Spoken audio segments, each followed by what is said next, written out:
السلام علیکم ناظرین، 9 مئی کے واقعات پر فوجی عدالتیں لگانے کے بارے میں سوچا جا رہا تھا۔ اس پر اعتزاز احسن نے سپریم کورٹ سے رابطہ کر لیا۔ اعتزاز احسن نے بڑی سخت تقریر کی۔ ان کا کہنا تھا کہ فوجی عدالتیں سویلینز پر نہیں لگائی جا سکتی۔ آئیے پہلے ان کی گفتگو سنتے ہیں، پھر اس پر بات کرتے ہیں۔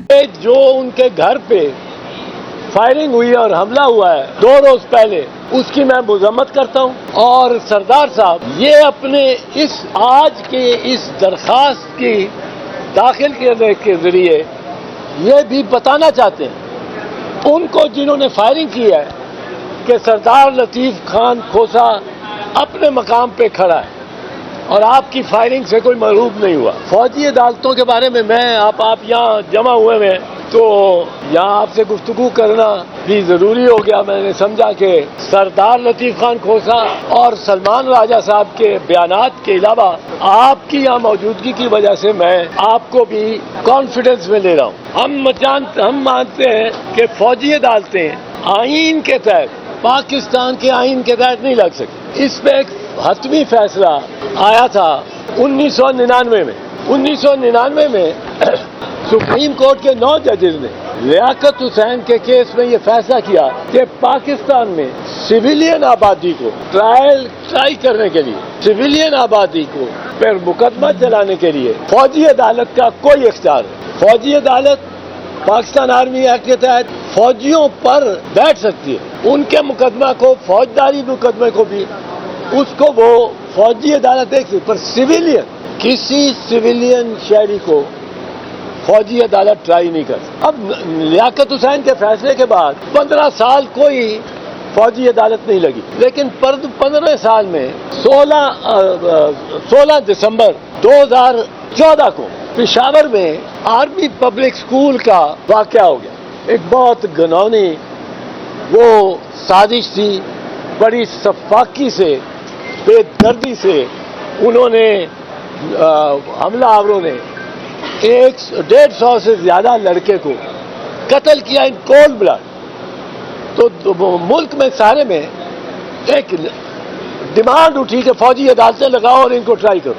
اب فوجی عدالتیں نہیں لگ سکتی تھی، آئین اجازت نہیں تھا دیتا، تو فوجی عدالتیں لگانے کے لیے اس سانحے کے پیش نظر آئین میں 21ویں ترمیم کی گئی۔ 21ویں ترمیم نے آئین نے خود جگہ بنائی اور فوجی عدالتوں کو سپیس دے دی، اختیار دے دیا، جورسڈکشن دے دی کہ فوجی عدالتیں قائم کی جا سکیں۔ اب وہ آئینی ترمیم کی ضرورت 2 سال کی سنسٹ کلوز رکھی کہ 2 سال بعد اس قانون کو، اس آئینی ترمیم کو ریپیل نہیں بھی کرنا کی ضرورت، یہ ریپیل ہو جائے۔